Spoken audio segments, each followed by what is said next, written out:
India Legal presents Courts Roundup.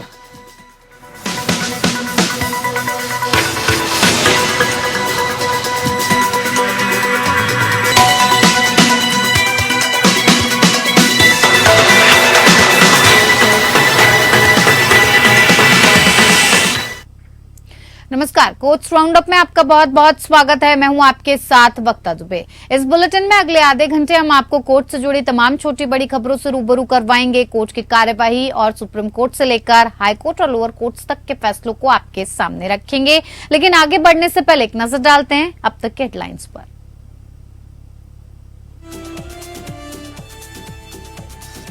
Anganwadi कार्यकर्ता की नियुक्ति के लिए विवाहित होना अनिवार्य करने की शर्त को राजस्थान उच्च न्यायालय ने किया रद्द। कहा यह है समानता के अधिकार का उल्लंघन।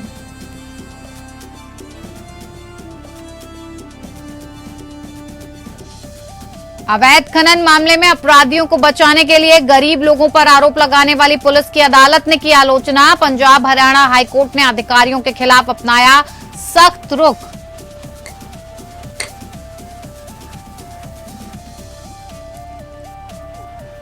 फोन टैपिंग मामले में बॉम्बे हाईकोर्ट से रश्मि शुक्ला को राहत। आईपीएस अधिकारी के खिलाफ एफआईआर रद्द। राजनेताओं के कथित फोन टैपिंग का है आरोप।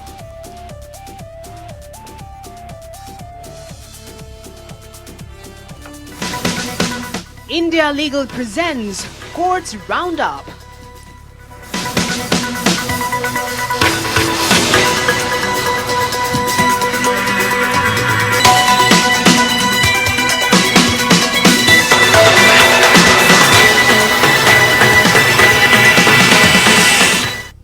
दिल्ली हाईकोर्ट ने कहा है कि क्रेडिटर्स से पैसा वसूलने के उपाय के रूप में बैंक लुकआउट सर्कुलर का उपयोग केवल इसलिए नहीं कर सकते क्योंकि उसे लगता है कि कानून के तहत उपलब्ध उपाय पर्याप्त नहीं है। जस्टिस सुब्रमण्यम प्रसाद ने कहा कि एलओसी तभी जारी की जा सकती है जब पर्याप्त कारण हो। उन्होंने ये भी कहा कि अगर ऐसी एलओसी जारी करने के लिए कोई पूर्व शर्त है तो उसका उल्लेख किया जाना चाहिए। कोर्ट ने कहा कि केवल संभावना के किसी व्यक्ति को अंततः आरोपी बनाया जा सकता है। एलओसी जारी करने का एकमात्र आधार नहीं हो सकता जो किसी नागरिक की आवाजाही में बाधा डालता है और विदेश यात्रा करने का अधिकार छीन लेता है। जस्टिस प्रसाद ने बैंक ऑफ बड़ौदा के कहने पर निपुण सिंघल के खिलाफ जारी एलओसी को रद्द करते हुए ये टिप्पणियां की हैं। सिंघल का मामला ये था कि उन्हें एलओसी के बारे में तब पता चला जब वो स्पेन की यात्रा के लिए मुंबई हवाई अड्डे पर पहुंचे। वहां उन्हें पता चला कि उन्हें विदेश यात्रा की इजाजत नहीं दी गई थी। उन्हें अदालत को बताया कि LOC Lloyd electric and engineering limited के संबंध में खोली एक कंपनी थी जिसके साथ वो 2010 से 2017 तक कार्यरत थे और उसके निदेशकों में से एक थे। सिंघल ने कहा कि कंपनी छोड़ने के लगभग 18 महीने बाद नवंबर 2018 में कंपनी को गैर निष्पादित परिसंपत्ति एनपीए घोषित कर दिया गया और उन्हें पिछले साल जनवरी में बैंक ऑफ बड़ौदा से कारण बताओ नोटिस मिला जिसमें कहा गया था कि उन्हें विलफुल डिफॉल्टर घोषित किया गया था। जस्टिस प्रसाद ने कहा कि जिस दिन एलओसी जारी की गई थी उस दिन सिंघल किसी भी मामले में आरोपी नहीं थे और रिकॉर्ड पर मौजूद सामग्री से ये भी पता नहीं चलता कि प्रवर्तन एजेंसियों ने उनकी गिरफ्तारी पर विचार भी किया था। अदालत ने सीबीआई के वकील का ये रुख भी दर्ज किया कि सिंघल इस मामले में आरोपी नहीं थे।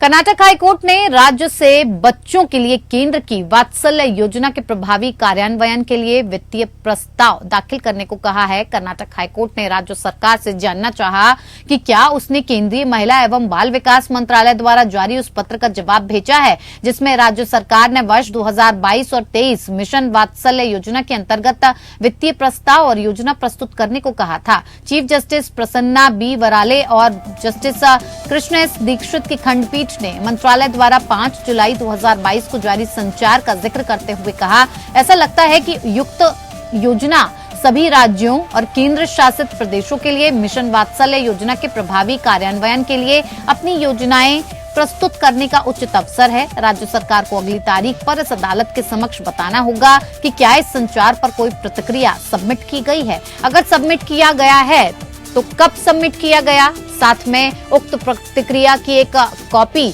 अदालत के समक्ष पेश की जाए। मिशन वात्सल्य योजना सतत विकास लक्ष्यों के अनुरूप विकास और बाल संरक्षण प्राथमिकताओं को प्राप्त करने का रोड मैप है। ये किसी भी बच्चे को पीछे न छोड़े के आदर्श वाक्य को मजबूत करने के साथ साथ किशोर न्याय देखभाल एवं बाल अधिकारों की वकालत और जागरूकता पर जोर देता है। किशोर न्याय यानी कि बच्चों की देखभाल और संरक्षण अधिनियम 2015 के प्रावधान और यौन अपराधों से बच्चों का संरक्षण अधिनियम 2012 मिशन के कार्यान्वयन के लिए बुनियादी ढांचा बनाते हैं। मिशन वात्सल्य योजना के तहत धनराशि राज्यों केंद्र शासित प्रदेशों द्वारा की गई आवश्यकताओं और मांगों के अनुसार जारी की जाती है। ये योजना देश भर में सेवाओं की सार्वभौमिक पहुंच और गुणवत्ता में सुधार करने में राज्यों और केंद्र शासित प्रदेशों का समर्थन करने के लिए राज्य सरकारों और केंद्र शासित प्रदेशों के प्रशासन के साथ साझेदारी में केंद्र प्रायोजित योजना के रूप में कार्यान्वित की गई है।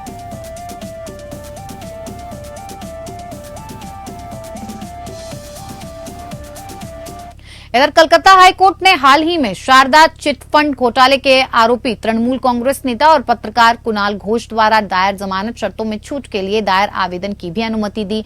घोष को बंगाल ग्लोबल बिजनेस समिट 2023 में प्रतिनिधि के रूप में चुना गया था। उन्होंने पश्चिम राज्य के लिए व्यावसायिक निवेश के लिए पश्चिम बंगाल की मुख्यमंत्री ममता बनर्जी के साथ मैड्रिड और बार्सिलोना की विदेश यात्रा के लिए अदालत से अनुमति मांगी थी। जस्टिस जॉय माल्या बागची और जस्टिस गौरांग कंठ की खंडपीठ ने उनके आवेदन को अनुमति देते हुए कहा, याचिकाकर्ता 2017 से जमानत पर है। स्वतंत्रता के दुरुपयोग का कोई आरोप नहीं है। उन्हें अभी तक दोषी नहीं ठहराया गया है। विदेश जाने का अधिकार मौलिक अधिकार है। इसे तब तक प्रतिबंधित नहीं किया जाना चाहिए जब तक कि न्याय का हित इस तरह की मांग न करे। ये दिखाने के लिए रिकॉर्ड पर कुछ भी नहीं रखा गया है कि यदि याचिकाकर्ताओं को विदेश जाने की अनुमति दी गई तो मुकदमे की प्रक्रिया में बाधा आएगी। वर्तमान में उन्हें निवेश आमंत्रित करने के लिए स्पेन के मैड्रिड और बार्सिलोना में मुख्यमंत्री के साथ जाने के लिए बंगाल ग्लोबल बिजनेस समिट 2023 के प्रतिनिधि के रूप में चुना गया है। कोर्ट ने कहा कि याचिकाकर्ता 2017 से जमानत पर है।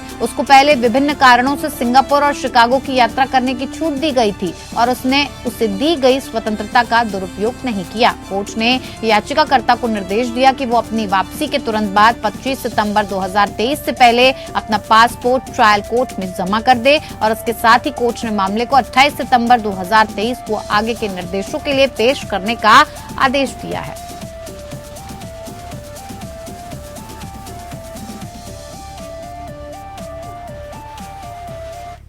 इधर बॉम्बे हाईकोर्ट से सीबीआई के डायरेक्टर के रूप में आईपीएस अधिकारी सुबोध कुमार जायसवाल की नियुक्ति को चुनौती देने वाली जनहित याचिका वापस ले ली गई है और ये याचिका कोर्ट को ये याचिका सूचित किए जाने के बाद वापस ले ली गई जब अधिकारी का कार्यकाल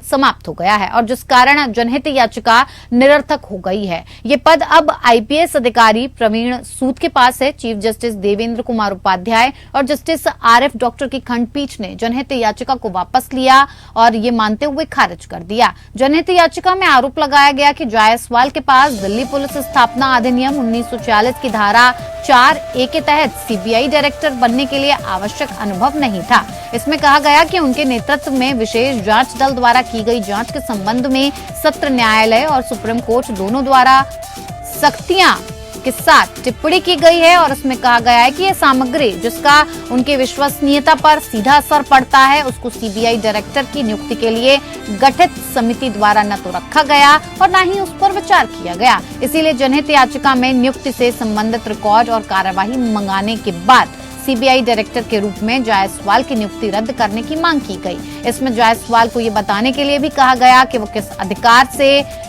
तहत केंद्रीय जांच ब्यूरो के डायरेक्टर पद पर हैं। जायसवाल 1985 बैच के आईपीएस अधिकारी हैं। 2002 में उन्हें सैकड़ों करोड़ रुपए के प्रसिद्ध तेलगी स्टैंप घोटाले में एसआईटी का प्रमुख नियुक्त किया गया था। 2007 में दोषपूर्ण जांच के संबंध में एसआईटी और जायसवाल के खिलाफ सख्त आदेश पारित किए गए थे।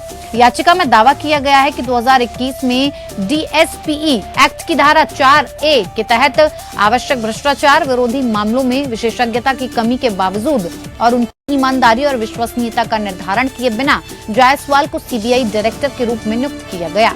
जायसवाल ने अपनी नियुक्ति पर लगे सभी आरोपों को खारिज कर दिया।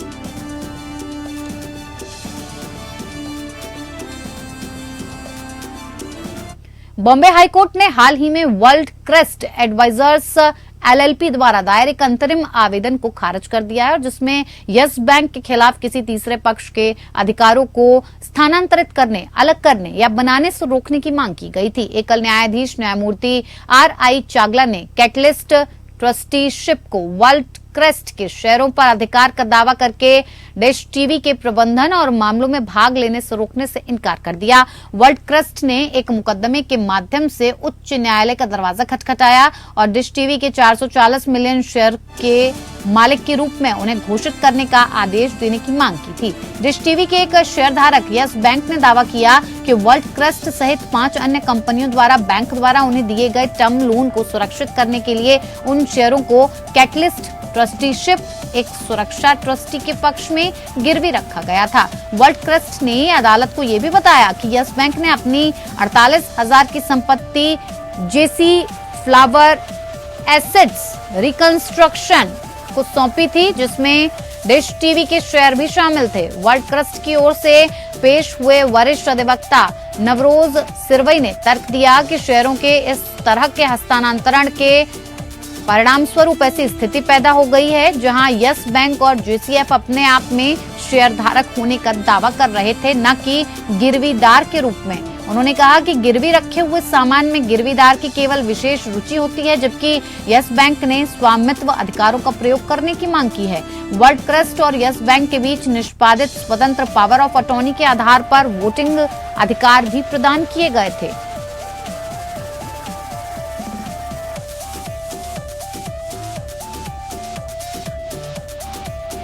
बॉम्बे हाईकोर्ट ने महाराष्ट्र में राजनेताओं के कथित फोन टैपिंग के आरोप में IPS अधिकारी रश्मि शुक्ला के खिलाफ 2 FIRों को रद्द कर दिया है। शुक्ला के खिलाफ 2 FIR में से एक मुंबई पुलिस द्वारा कथित तौर पर शिवसेना नेता संजय राउत और राष्ट्रवादी कांग्रेस पार्टी नेता एकनाथ खड़से के फोन टैप करने के लिए थी।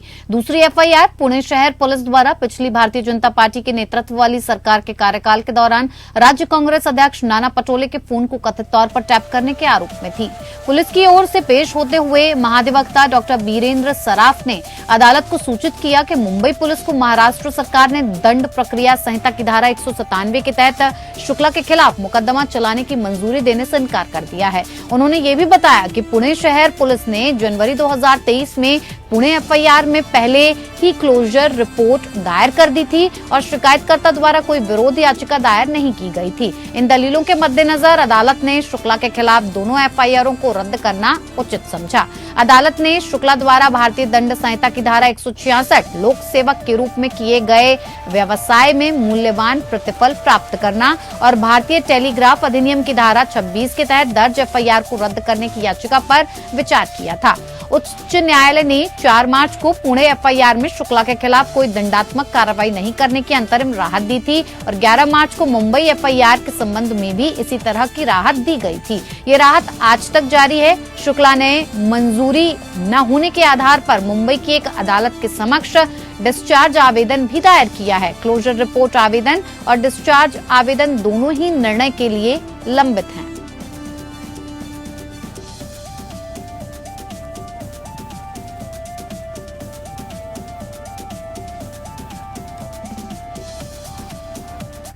हरियाणा हाईकोर्ट ने अवैध खनन और कोयला परिवहन के मामले में केवल ड्राइवर्स जैसे गरीब व्यक्तियों पर आरोप लगाने और वास्तविक दोषियों को बचाए रखने के लिए पंजाब पुलिस अधिकारियों के खिलाफ सख्त रुख अपनाया है। कोर्ट को बताया गया कि पुलिस के इशारे पर ऐसी अवैध गतिविधियां की जा रही हैं।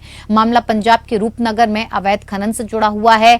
शिया ओस शेखावत की पीठ ने टिप्पर चालक की अग्रिम जमानत याचिका पर सुनवाई करते हुए कहा, ऐसा लगता है कि पुलिस उन लोगों के साथ मिल गई है जो क्षेत्र में इस अवैध शिकार कार्य को अंजाम दे रहे हैं। सीनियर पुलिस इंस्पेक्टर रूपनगर को विस्तृत रिपोर्ट आवेदन करने का निर्देश दिया गया, जिसमें यह बताया गया हो कि अवैध कार्य करने वाले लोगों को असली अपराधियों की पहचान क्यों नहीं की गई है। कोर्ट ने इलाके के SHO को भी तलब किया। आदेश में कहा गया, रिकॉर्ड के अनुवाद से स्पष्ट है कि वर्तमान मामले में जीप और टिप्पर चलाने वाले जैसे गरीब ड्राइवर्स पर ही आरोप लगाया गया है। पूछताछ गुप्त स्थान पर की गई है। पुलिस पूरी कोशिश कर रही है कि अवैध कार्य में शामिल असली अपराधी का पता न लगाया जा सके।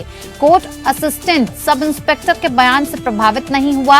उन्होंने कहा कि वास्तविक मापदंडों को जांचने का प्रयास किया जा रहा है, लेकिन आज तक पुलिस उनकी पहचान सुनिश्चित नहीं कर पाई है।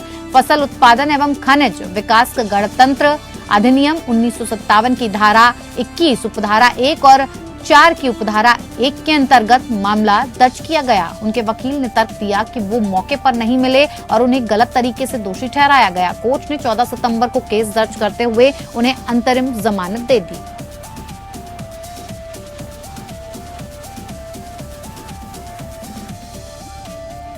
इधर एक महत्वपूर्ण फैसले में राजस्थान उच्च न्यायालय ने हाल ही में नवंबर 2016 में जारी एक सरकारी परिपत्र और जून 2019 में प्रकाशित एक विज्ञापन की एक शर्त को रद्द कर दिया, और जिसमें आंगनवाड़ी कार्यकर्ता, मिनी कार्यकर्ता या सहायिका के रूप में नियुक्त होने के लिए एक महिला का विवाहित होना अनिवार्य था। एकल न्यायाधीश न्यायमूर्ति दिनेश मेहता ने कहा कि अविवाहित महिला को सरकारी रोजगार से वंचित करने वाली ऐसी शर्त समानता के अधिकार और सार्वजनिक रोजगार के समान अवसर के अधिकार का उल्लंघन करती है। न्यायालय ने कहा कि अविवाहित होने के आधार पर किसी महिला को सार्वजनिक रोजगार से वंचित करना भारत के संविधान के अनुच्छेद 14 और 16 के तहत एक महिला को दिए गए मौलिक अधिकारों का उल्लंघन होने के अलावा एक महिला की गरिमा पर आघात है। एकल न्यायाधीश ने कहा कि वो ये देखने के लिए बाध्य है कि पूरी तरह से भेदभाव का एक नया मोर्चा, जिसकी कल्पना या विचार संविधान निर्माताओं ने भी नहीं किया था, राज्य अधिकारियों द्वारा खोला गया है। कोर्ट ने फैसला सुनाया, वर्तमान मामला एक उत्कृष्ट मामला है जिसमें महिलाओं के साथ होने वाले भेदभाव को एक नया पहलू दिया गया है। एक अविवाहित महिला के साथ एक विवाहित महिला के साथ भेदभाव किया जाता है। उक्त शर्त का समर्थन करने के लिए दिया गया प्रत्यक्ष कारण कि एक अविवाहित महिला शादी के बाद अपने वैवाहिक घर में स्थानांतरित हो जाएगी, तर्क संगत और विवेक की कसौटी पर खरी नहीं उतरती है। 4 सितंबर को पारित अपने अंतिम फैसले में उच्च न्यायालय ने कहा कि राज्य के नीति निर्माताओं से कई प्रश्न पूछे जा सकते हैं। कोर्ट ने कहा ये कुछ स्थितियां हैं जो किसी न किसी मामले में सामने आ सकती हैं। न्यायालय ने ये भी कहा कि अविवाहित महिलाओं के साथ किया जाने वाला भेदभाव प्रथम दृष्टया अवैध, मनमाना और संविधान की उस योजना के खिलाफ है जो समानता की गारंटी देता है।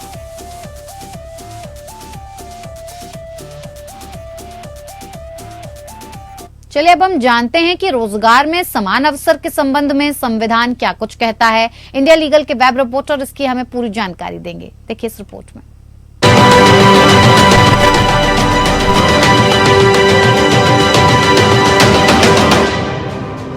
राजस्थान हाईकोर्ट ने कहा कि अनमैरिड वुमेन को एम्प्लॉयमेंट से एक्सक्लूड करना वायलेशन है राइट टू इक्वालिटी का। 2016 में एक गवर्नमेंट सर्कुलर आया और 2019 में एक एडवर्टाइजमेंट पब्लिश हुआ। दोनों में मैंडेट था कि वुमेन आंगनवाड़ी कार्यकर्ता के एम्प्लॉयमेंट के लिए मैरिड होनी चाहिए। इंडियन कॉन्स्टिट्यूशन के article 14 right to equality, article 16 right to equal opportunity in public employment का फाउंडेशन फॉर्म करता है। आर्टिकल 16 कहता है कि सभी सिटीजन्स को पब्लिक सेक्टर एम्प्लॉयमेंट में इक्वल अपॉर्चुनिटी मिलनी चाहिए। उन्हें religion, race, caste, sex, descent, birth place, residence या एनी ऑफ देम के बेसिस पर डिस्क्रिमिनेट नहीं करना चाहिए। ये प्रोविजन सभी नागरिकों को गवर्नमेंट जॉब्स और पब्लिक ऑफिस तक फेयर और इक्वल चांस देने की दिशा में है। इससे भारत का कमिटमेंट सोशल जस्टिस और हिस्टोरिकल इनइक्वालिटीज को मिटाने की तरफ दिखाता है। चैलेंजेस हैं, लेकिन ये एक इंक्लूसिव समाज के लिए कॉर्नरस्टोन है जो सभी सिटीजन्स के लिए रोजगार के अवसर को ब्रिज करने की कोशिश करता है।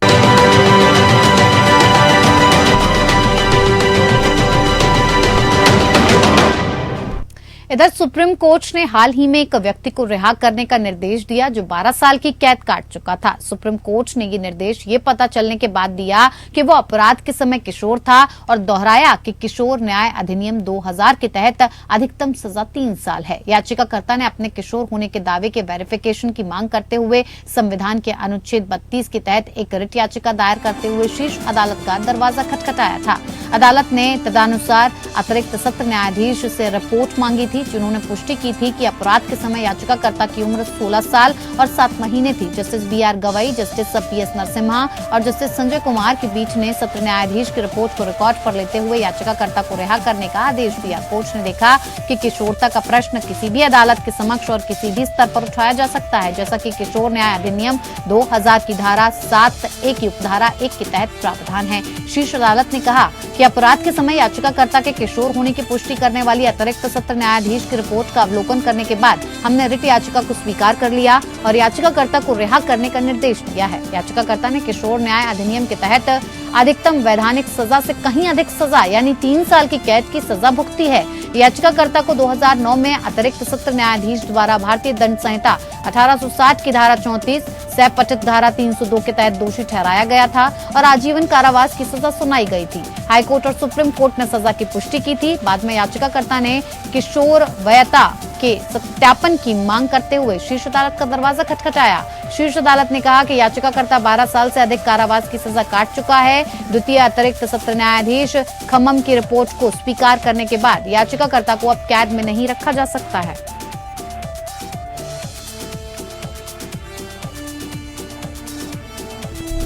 तो चलिए कोर्ट्स राउंड अप में मेरे साथ फिलहाल इतना ही, लेकिन खबरों का सिलसिला जारी रहेगा। आप देखते रहिए APN न्यूज। नमस्कार। India Legal presents Courts Roundup.